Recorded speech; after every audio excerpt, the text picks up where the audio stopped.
पर राश भाई I think let's पहले तो हम लोग बात कर लेते हैं जैसे फ़खर ज़मान का आना, जस्ट ओवरऑल, एंड देन मतलब उस्मान खान को वहाँ हम देख रहे हैं। आई मीन ठीक है ऑप्शंस है, बट थोड़ी कंफ्यूजिंग टीम क्यों लग रही है मुझे? देखिए, ऑन पेपर्स तो देखें तो टीम तो बैलेंस लग रही है। हम्म। लेकिन हम चाहते हैं कि हमारी रिक्वायरमेंट क्या है। फखर जमान काफी अरसे के बाद वापस टीम में आए हैं, क्योंकि हिस्सा नहीं थे वो Australia, Zimbabwe and south Africa. और इश्यूज थे, पर्सनल इश्यूज कह लें, पनिशमेंट कह लें। लेकिन उसका लॉस फखर को बिल्कुल भी नहीं हुआ, वो पाकिस्तान टीम को कॉस्ट कर गया, क्योंकि उनको वापस आना है। दूसरा, साइम अयूब नजर नहीं आ रहे, जो कि मेरे ख्याल से जो जीत की वजह बने ऑस्ट्रेलिया में एक ओडीआई की और दो साउथ अफ्रीका में जो सेंचुरीज की है, वो मिसिंग है। तो हमें पहले ओपनिंग अगर पार्टनरशिप हम देखते हैं, ओपनर्स हमें मिसिंग लग रहे हैं यहाँ पे। तो हम जा रहे हैं कि बाबर आजम से हम ओपन कराएं, तो शायद फखर हमारे लिए बहुत जबरदस्त है, वो ऑटोमेटिकली चॉइस होते हैं। और दूसरे साइम अय्यूब, लेकिन साइम अय्यूब के जाने के बाद बहुत बड़ा वैक्यूम आ गया है। अब बाबर को, हमारे मेन प्लेयर्स को आना पड़ेगा as a opener. Saud Shakeel का भी सुन रहे हैं, लेकिन मुझे ऐसा लगता है कि बाबर आजम को आना पड़ेगा। बाकी हम इस स्क्वाड पे एक और नजर डालते हैं, तो हमें एक स्पेशलिस्ट स्पिनर, हम्म। अगर हम मवाजना इंडिया के साथ करते हैं, क्योंकि हमारा मैच अहम जो मैच है, दो मैचेस से अहम कह सकते हैं, तीसरा भी अहम है। लेकिन न्यूजीलैंड से 19 को और 23 को इंडिया से मैच है, तो उनके पास 3 से 4 स्पिनर्स मौजूद हैं, स्पेशलिस्ट हैं वो। ऑलराउंडर हैं, लेकिन उनका जो है बॉलिंग फर्स्ट है। हमारे अबरार है सिर्फ। सुफियान को हमने मिस किया, ड्रॉप कर दिया। फैसल अकरम को हमने ट्राई किया था, वो भी स्क्वाड का हिस्सा नहीं है। शादाब खान काफी अरसे से टीम का हिस्सा नहीं है, क्योंकि अगर हम देखते हैं शादाब का, कि वो सेंट्रल कॉन्ट्रैक्ट में है, लेकिन वो किसी टूर का हिस्सा नहीं है, और ना चैंपियंस ट्रॉफी में। तो हम कह सकते हैं कि दो जगह ऐसी हैं जहां पे पाकिस्तान को रिव्यू करना चाहिए। 11 तारीख तक आप चेंज कर सकते हैं। अगर ओपनर का डिसाइड कर लिया हमने तो ठीक है, हम्म। लेकिन हमें एक स्पेशलिस्ट स्पिनर शायद दरकार हो। और बाकी टीम ठीक है, कुछ प्लेयर्स आए हैं, उसमें फहीम अशरफ की बात हो रही है, कुछ दिलशाह की बात हो रही है। उसको हम रिव्यू कर लेते हैं पूरे शो के अंदर, फिर हमें अंदाजा हो जाएगा कि ये जो सिलेक्शन है डेटा बेस्ड है या पर्सनल लाइकिंग डिसलाइकिंग पे है। तो हमें डीप एनालाइज करना पड़ेगा पूरी टीम को। अच्छा राज भाई, अभी आप सुफियान मुकीम की मतलब स्पिनर की बात करें थे, ऑल्सो फील क्योंकि जो हमारी ऑडियंस है, जो फैंस बात कर रहे थे, हमें भी वही बातें करनी है। वो लोग सुफियान मुकीम के बारे में बहुत सरप्राइज है, इनको शॉकर लगा कि डेब्यू में ने 4 विकेट्स ली थी। व्हाट हैपेंड, देखिए, क्यों जी? सुफियान को होना चाहिए था, क्योंकि ये थोड़ा सा अननोन है दूसरों के लिए। हम्म। अगर वो खेलते, फर्स्ट टाइम खेल रहे होते न्यूजीलैंड के और इंडियन प्लेयर, अगर ये खेलते तो वो मुश्किल हो जाता। एक अच्छा। ट्राई एंड टेस्टेड प्लेयर को खेलने के लिए ज्यादा मुश्किलात होती नहीं है। अगर सलमान अली आगा बॉलिंग करते हैं पार्ट टाइम, कुछ दिलशाह करते हैं, वो खेल चुके हैं पहले, ट्राई एंड टेस्टेड है। एक नया बॉलर मैच को जितवा भी सकता है, और हरवाने को तो कुछ भी हो सकता है, लेकिन जितवाने के चांसेस बहुत ज्यादा होते हैं। तो सुफियान मुकीम एक ऐसा बॉलर, अनऑर्थोडॉक्स बॉलर है, लेफ्ट आर्म और रिस्ट स्पिनर है, जिसका रीड करना कभी कभार मुश्किल हो जाता है। हम्म। हालांकि पहले ओडीआई में शुरू में मार खाई थी इन्होंने, लेकिन बीच में पकड़ा है उन्होंने। अच्छी कप्तानी की थी, रिजवान ने उनको वापस लेके आया और 4 विकेट ली उन्होंने, विकेट ली जी। थी उन्होंने। तो मेरे ख्याल से सुफियान मुकीम को लोग जो क्या बात कर रहे हैं हम्म। बिल्कुल दुरुस्त है। वो उनका सिलेक्शन होना चाहिए था चैंपियंस ट्रॉफी में, क्योंकि रिवॉर्ड तो मिलता है ना आपको। आपको लेके गए, हर जगह खिलाया, T20 में खिलाया, ऑस्ट्रेलिया में, फिर जिम्बाब्वे, फिर साउथ अफ्रीका में। इसका मतलब कि आप रेडी कर रहे हैं, माइंड को रेडी कर रहे हैं आप बिग इवेंट के लिए। जब बड़ा इवेंट आया तो वो ड्रॉप ही हो गए। तो मेरे ख्याल से लोग सरप्राइज हैं कि उनकी सिलेक्शन नहीं हुई। ओके, चलिए लेट्स फिर कॉन्वर्जेशन का let's hit the third gear और आगे चलते हैं। और पाकिस्तानी ओपनर्स पर हम लोग बात करते हैं, क्योंकि सबसे ज़्यादा बहस यही हो रही है। तो पाकिस्तानी ओपनर्स ने किस तरह परफॉर्म किया अंदर इंटरनेशनल क्रिकेट लास्ट 3 इयर्स, तो उस पर एक राशिद भाई हम लोग पहले आपको नंबर दिखाते हैं। ऑब्वियसली उनमें से पिक फ़खर जमान है। अब्दुल्ला शफीक अपनी पुअर फॉर्म की वजह से was not selected this time around. Imamul Haq and Shan Masood हमारे पास ये ओपनर्स हैं। और ये देख लें, good average by Saim Ayub. I mean बहुत दुख देखिए, की बात है कि वो सही नहीं है इस, जी। इसमें दो दो ओपनर्स ऑटोमेटिकली चॉइस है, जैसे मैंने पहले कहा, फखर जमान एंड हम्म। साइम अय्यूब। ये दो हैं तो फिर जरूरत नहीं है तीसरे की, जी। लेकिन साइम अय्यूब से बड़ा फर्क पड़ गया। अब्दुल्ला शफीक का जो डेटा नजर आ रहा है, जो सिलेक्शन कमेटी ने सोचा होगा फॉर्म का, वो डिफरेंट कंडीशन थी। वो सब कॉन्टिनेंट में बहुत अच्छा खेलते हुए आए, ऑप्शन दिया जा सकता था। एक इमामुल हक काफी अरसे से नहीं खेले हुए, तो आप कह सकते हैं यार नहीं इमाम को नहीं, क्योंकि फखर और इमाम की जोड़ी अच्छी थी, दोनों में से एक लेंगे, तो फखर आ गए। दूसरा ओपनर अगर बन सकता था हम्म वो अब्दुल्ला शफीक बन सकते थे, क्योंकि पाकिस्तान में अगर इनकी बैटिंग देखें या इंडिया के वर्ल्ड कप में देखें 2023, इनकी परफॉर्मेंस ठीक थी, थोड़ा स्लो खेलते हैं, लेकिन एक थर्ड ओपनर की सूरत में ये टीम के अंदर जगह बना सकते थे। लेकिन लोग लास्ट 3-4 इनिंग्स देखते हैं उसके बाद उसको राइट ऑफ कर देते हैं। ये हमारा तरीका मेरे ख्याल से सिलेक्शन का थोड़ा सा गलत हो जाता है। चंद इनिंग्स के ऊपर आप डिसाइड कर लेते हो, और वो तीन डिफरेंट फॉर्मेट में होगी, कुछ T20 में होगी, कुछ वनडे में होगी, हम्म कुछ टेस्ट मैचेस में होगी। तो ये आपने देखा होगा। और यहाँ पे अगर हम देखते हैं कि फखर जमान की परफॉर्मेंस अगर हम देखते हैं, बहुत ही जबरदस्त रही है। स्ट्राइक रेट उनका 93 का है, एवरेज 44 का नजर आ रहा है। अब्दुल्ला शफीक है, साइम अयूब है, शान मसूद और इमाम उल हक का चल रहा था थोड़ा सा, लेकिन अगर शान मसूद थोड़े बहुत रन कर लेते लास्ट टेस्ट मैच में तो वो ओपनर आ सकते थे। उनका लिस्ट ए का रिकॉर्ड बुरा नहीं है, बहुत अच्छा है उनका। लेकिन यहाँ पे क्लियरली हमें नजर आ रहा है कि अगर कोई ओपनर था वो फखर जमान, टाइम अयूब है, नहीं तो अब्दुल्ला शफीक। तीसरा एक और हो सकता था, लेकिन वो शायद इंजरी है, मुझे कंफर्म नहीं है, वो हसीबुल्ला थे जो कि अच्छा करते हुए आए थे, नीचे आ गए थे। हसीबुल्ला का नजर आ गया, 50 इनिंग में उनकी 51 की एवरेज है, स्ट्राइक रेट नॉट बैड 88.53। अगर हम देखा जाए तो साइम अयूब और फखर जमान के बाद सबसे अच्छी जो स्ट्राइक रेट है वो हसीबुल्ला की है। हम्म शायद हम इस प्लेयर को के साथ हमने सही सलूक नहीं हो रहा, मुझे ऐसा लगता है। हम लेके जा रहे हैं, खिलाना चाहिए, हमें रेडी करना चाहिए सेकंड विकेट कीपर को।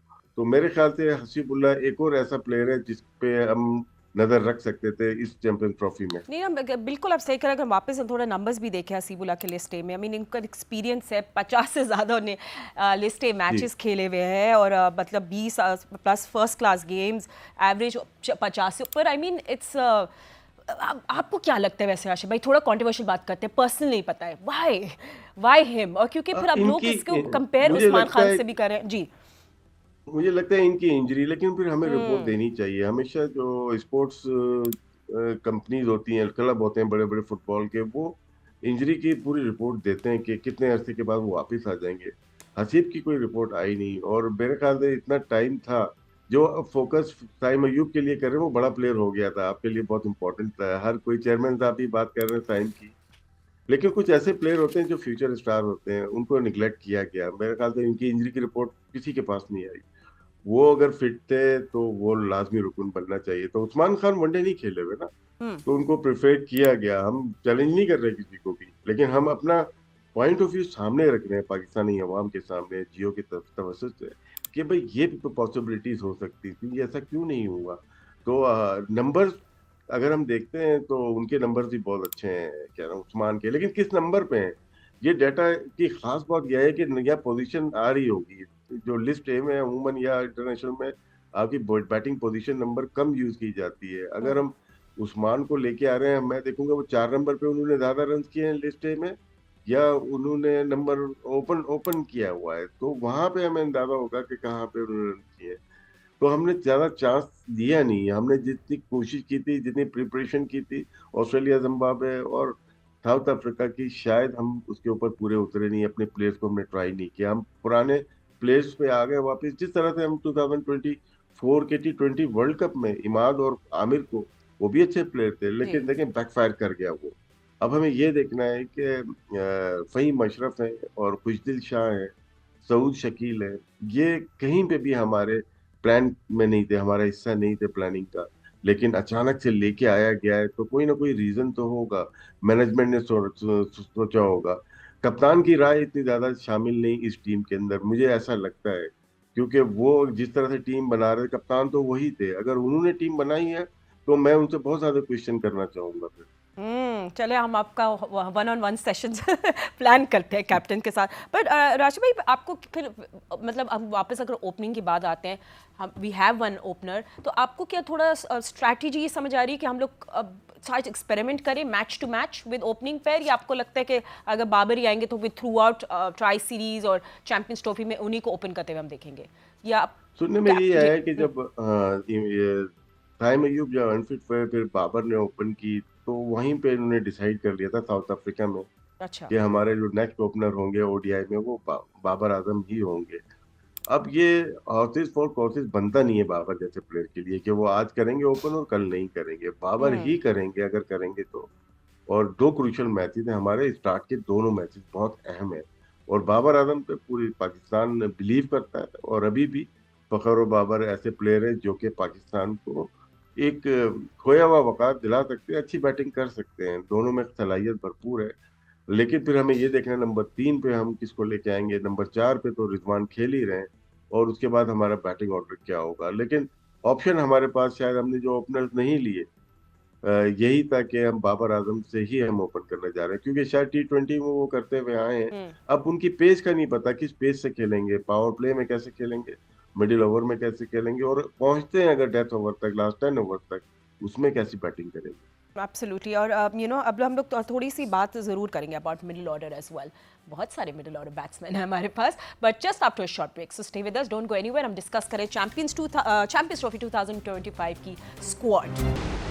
Welcome back. हमने आई थिंक थॉरली डिस्कस कर लिया अबाउट पाकिस्तान की opening pair, but middle order, the backbone of the team, इस पे हमने ज़रूर बात करनी है। इंटरेस्टिंग चॉइसेस है राशिद भाई। आई मीन जो कल से हम लोग बात कर रहे हैं स्क्वाड के ऊपर, आई मीन इरफान खान के बारे में बहुत शोर था, इज गुड, अच्छे फील्डर भी हैं, बड़े की अपोनेंट रोल था उनका, एंड उसके साथ फिर फ़हीम अशरफ की इंक्लूजन आना, आई मीन बड़ा अनलाइकली था उनका देखना वापस इंटरनेशनल क्रिकेट में।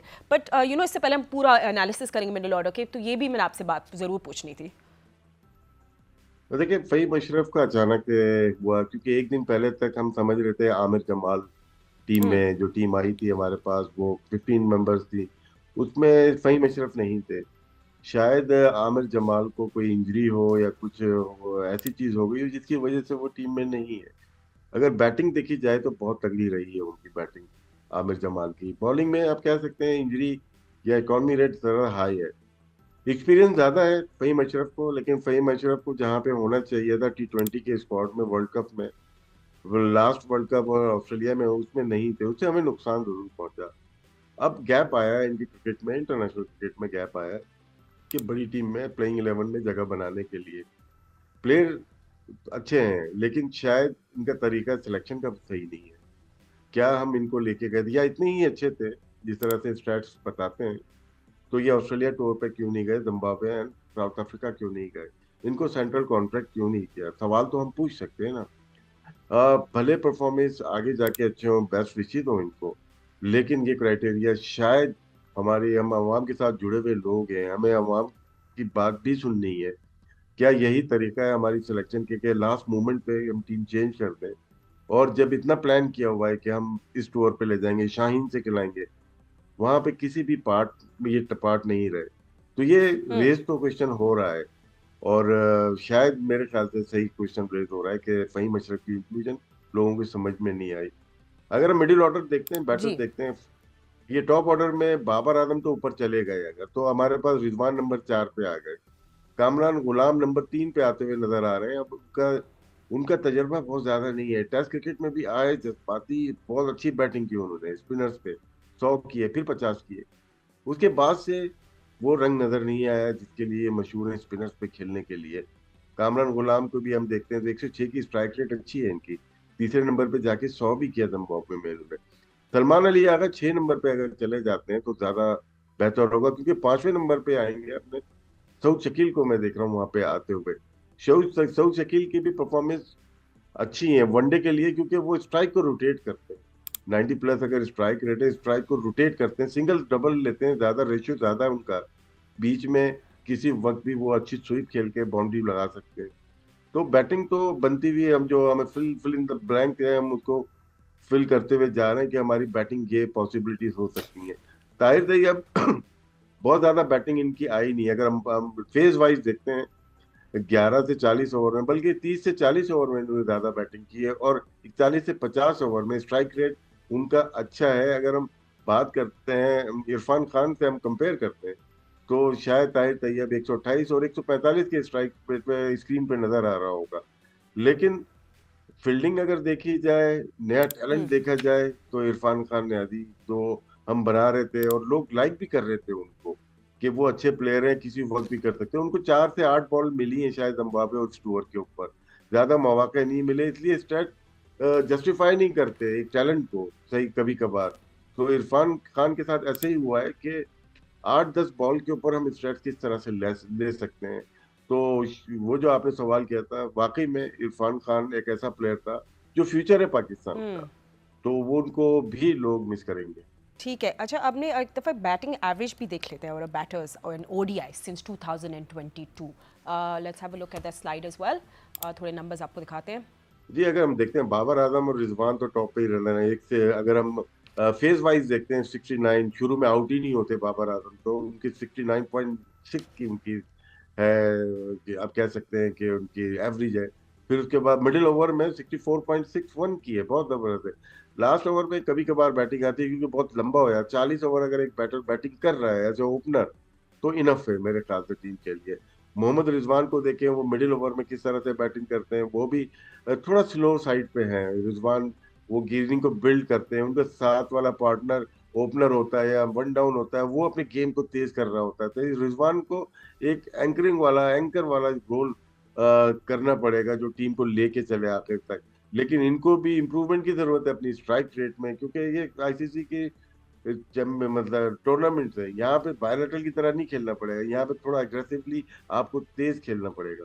ठीक है। एंड जब हम लोग बात करते हैं ऑफ कोर्स इंक्लूजन की, तो मिडिल ऑर्डर बैटर्स का इन लिस्ट ए सिंस 2022, इस पे भी हम देख लेते हैं। देखिए, उस्मान खान का बहुत अच्छा सीजन गया है पाकिस्तान का। आप देखते हैं या दूसरे जो लिस्ट ए के टूर्नामेंट होते हैं, देखिए इम्प्रेसिव है। 84.13 इनकी एवरेज है, 119 का स्ट्राइक रेट है, जो कि है। ताहिर तैयब का भी अगर स्टैट देखते हैं लास्ट 3 ईयर्स के लिस्ट ए के, वो भी बहुत अच्छे हैं, आप कह सकते हैं। सऊद शकील के अगर हम देखते हैं तो एवरेज नीचे है इनकी, लेकिन इनके स्ट्राइक रेट 94 का है, बहुत अच्छा है। खुशदिल शाह यूटिलिटी प्लेयर है, ऐसा नहीं है बिल्कुल ही वो है, लेकिन इनका ज्यादा रुझान रहा T20 की तरफ। वनडे में भी अच्छे हैं, अगर हम इनको देखते हैं बैटिंग में, ठीक है, जो नंबर इनको मिलता है उसके लिहाज से सेटिस्फैक्ट्री होता है, लेकिन बॉलिंग में बहुत इंप्रेसिव नजर आ रहे हैं। एंड यू नो ऑल्सो खुशदिल शाह के क्योंकि बहुत सारे लोग होता है नहीं फॉलो कर रहे होते डोमेस्टिक भी, मगर हमको ज़रूर बताना चाहिए क्योंकि बड़ी अच्छी फॉर्म रही है स्पेशली T20 राशिद भाई। और ओडीआई में भी उसके उनकी क्वाइट डिसेंट है। I mean champions one day cup में का भी मैं देख रही थी, उन्हें 2 बैक टू बैक 50s भी बनाए थे इसमें। So he is in good form Khushdil Shah. अब ये कि हमने उनको यूटिलाइज करना है। देखो, खुशदिल शाह को जो ड्रॉप किया था ना, मेरे ख्याल से वेस्ट इंडीज जब आई थी 2022 या 2022 में थी, मुल्तान में 3 ओडीआई थे, वहां 2 मैचेस में जिताने का, छोटी इनिंग्स नहीं लेकिन जितवा दिया था उन्होंने। उसके बाद बोर्ड चेंज होता है, याद होगा आपको। बोर्ड चेंज होता है तो सिलेक्शन कमेटी चेंज होती है, सिलेक्शन कमेटी चेंज होती है तो बहुत सारे प्लेयर चेंज हो जाते हैं। तो उस वक्त खुशदिल शाह बिल्कुल निगलेक्ट कर दिया गया था। खुशदिल शाह को ये अलमिया रहा है हमारी सिलेक्शन में कि नया बोर्ड आता है, नई सिलेक्शन कमेटी आती है। खुशदिल शाह को देखिए, डिफरेंट नंबर्स पे इन्होंने बैटिंग की हुई है सिंस 2022। ये इनका आप देखें, लिस्ट ए का भी आप देख सकती हैं कि कहाँ पे इनकी एवरेज रही है, क्या स्ट्राइक रेट रहा है इनका, किन किन नंबर्स पे इन्होंने बैटिंग की हुई है। तो खुशदिल शाह जिस नंबर पे बैटिंग करते हैं उस लिहाज से मेरे ख्याल से 85 पॉइंट, स्ट्राइक रेट थोड़ा लोअर साइड पे। जब आपका नंबर 6-7 नंबर है जिस पे आप बैटिंग करते हैं, तो वहां पे आपका स्ट्राइक रेट अच्छा होना चाहिए। नजर आ रहा है कि 7वें नंबर पे पोजीशन की है, देखिएगा लिस्ट ए में, तो 101 का स्ट्राइक रेट है। जैसे नंबर ऊपर चलते चले जाएंगे, 4 नंबर 5 नंबर पे स्ट्राइक रेट लो होता चला जाएगा। लेकिन यहाँ पे अपने गेयर चेंज करना है। ओडीआई में भी इनको हम देखें तो इनकी परफॉर्मेंस बहुत ज्यादा अच्छी नहीं तो बहुत बुरी भी नहीं है, लेकिन ज्यादा इंप्रेसिव ये नजर आए लिस्ट ए में। बॉलिंग में अच्छे नजर आए खुशदिल शाह, जिसकी ठीक है। वजह से शायद इनको टीम का हिस्सा बनाया गया।